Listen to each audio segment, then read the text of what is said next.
So we wanted to give you a little heads up about one of the probes today, dissolved oxygen.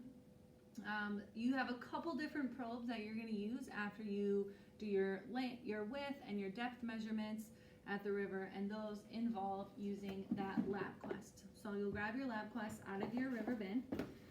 It should be on and charged and ready to go.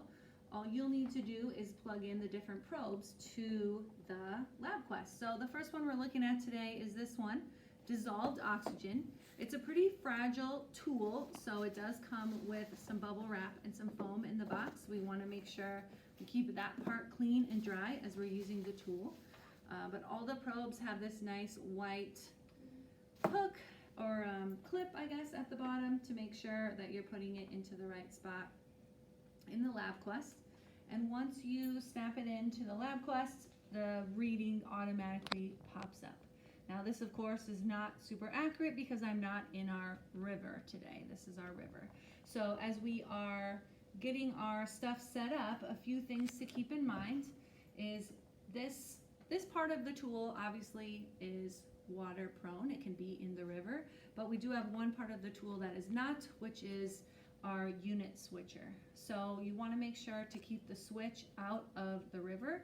So typically the tech person will just be on shore with the LabQuest kind of holding this at the same time, and the river person will get handed the probe to then use. So you want to make sure you keep the unit switch out of the water, and you want to make sure it is on the milligrams per liter side of the switch versus percent, and that will show up on your screen once you plug it in, milligrams per liter. So that's where we want to be.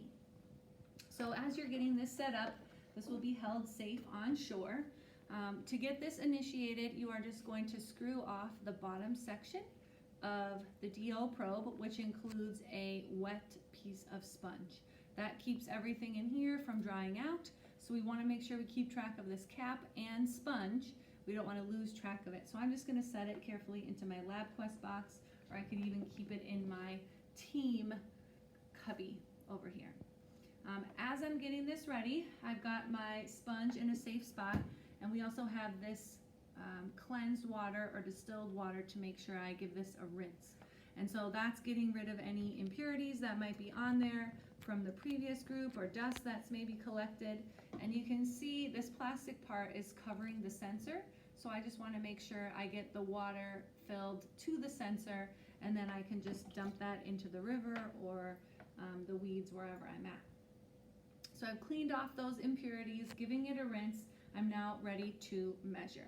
So it goes upside down, plastic part into the river, and I want it to be about halfway. It's got this little silver disc right on the end of the interior. That is the sensor. So I want to just go about halfway in the plastic, and I want to give it about 30 seconds. And this is just tap water, so there's not going to be a whole lot of movement with my data right now. But when you're in the river, you're likely going to see a little bit of variance. So you want to give it at least 30 seconds, give it a chance to kind of settle. And as you record that number, you want to record all 3 digits. So I would record 7.72 milligrams per liter. I don't want to round this. I want to keep it to the hundredths place. So once the 30 seconds are up, the data is recorded by the recorder. This can come out of the river. Just going to dry it off a little bit with a shake. And then I have to do 3 things before I get it totally packed up. So I want to, 1, again, rinse it out just like before. I want to make sure any bacteria from the river or little algae are rinsed out of there. So I want to give that a full rinse, kind of shake it off. There can be some droplets inside. I want to return my cap with my sponge back to the end. Screw that on tight so it doesn't fall out. I'm going to unhook it from my LabQuest. And then my final thing, so I rinsed it, I returned the sponge and the cap.